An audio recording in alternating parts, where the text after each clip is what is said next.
Olá pessoal, tudo bem? Aqui é o Júlio, mais uma vez com um vídeo relacionado à língua japonesa. E hoje o tema é de uma simples comparação entre o japonês e o chinês. Em relação ao chinês eu me refiro ao mandarim, que é o idioma padrão ensinado na China, né? Porque há muitos dialetos ou línguas, dependendo da pessoa que vê o assunto.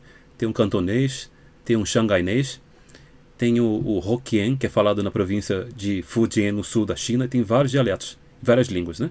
E sem maiores demoras, a primeira diferença que eu gostaria de citar é a da ordem das palavras. Porque o japonês ele usa uma ordem um pouco diferente do português, de línguas europeias, que é a ordem sujeito, objeto e verbo.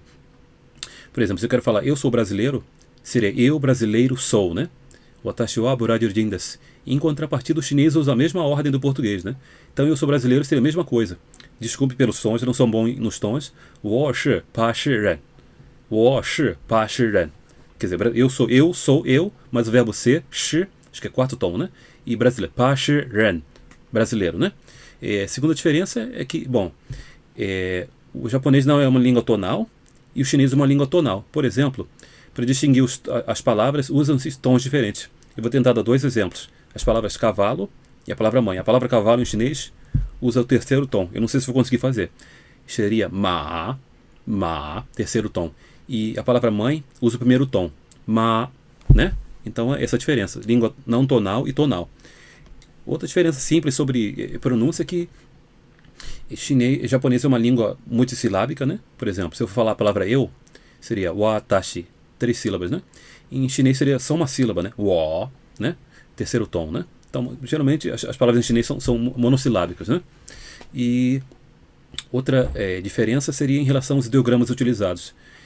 Primeiro, em relação ao formato, os ideogramas usados no Japão, bom, eu diria que eles ficam entre os ideogramas tradicionais e os simplificados que usam na China agora, né?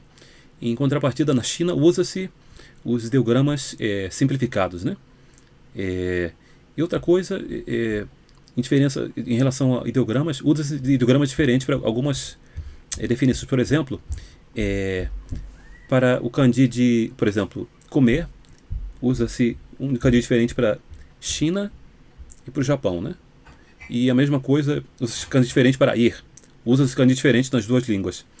Outra palavra que é usada com kanji diferente é, por exemplo, a palavra para beber, né? São usados kanji diferentes no mandarim e no japonês, né? E o último exemplo que eu vou dar, para aparecer, eu vou colocar aqui embaixo. O último exemplo é para falar, né? Então são usados ideogramas diferentes, né? E em relação também à estrutura, né, da língua, o japonês é um idioma aglutinante, ou seja, as funções gramaticais elas são adicionadas pelas partículas, né? Que são uma dor de cabeça para muita gente. Por exemplo, o a indica tópico, ga indica sujeito, o indica objeto, né? Objeto direto, né? E, por exemplo, e indica direção, né? Em chinês já não tem isso, né? Já tem palavras para indicar as funções. Não vão ser partículas que vêm depois das palavras, né? Ou seja, não vai ser posposição, vai ser preposição, né?